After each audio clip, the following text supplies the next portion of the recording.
Rayonumuzun kitap kuşları bilen tanıştıra turgan яңа рубрика ничек атала?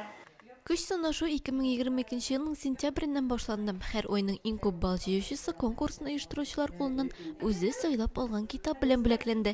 Рәндашларыбыз авыл утлары газетасы битләрендәге биремнәрне эшләде, сорауларга җавап бирде. Бәйгенең кагыйдәләре буенча катнашучылар топланган җавапларын электрон почтага юлларга тиеш иде. Дөрес җавапларның санын исәпкә алып, һәр айның җиңүчесе билгеләнде. Мин китап белем чишмәсендә катнаштым.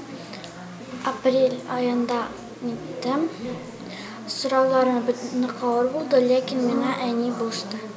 Балаларымда, классымда укучы ике кызым да катнашкан иде, ләкин алар җиңүгә ирешмәде. Иң беренче сентябрь аенда чыккан сорауларга матур итеп җаваплар җибәргәннәр. Кызганычка каршы бу балалар җиңү яуламадылар. Үзем инде иркенрәк вакыт дип июль аенда басылган сорауларга җавап яздым.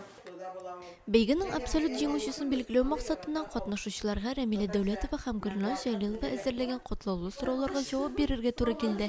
Сораулар районыбызның тарихына, танылган шәхесләре, китапларга, тел үзенчәлекләренә багышланган иде. Конкурсантлар үзләренең чыннан да гыйлемле, кызыксынучан булуларын дәлилләде.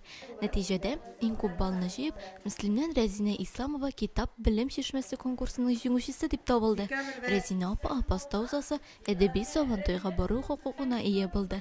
Рәмилә Сәләмова, Динар Нуретдинов, Мөслим телевидениесе.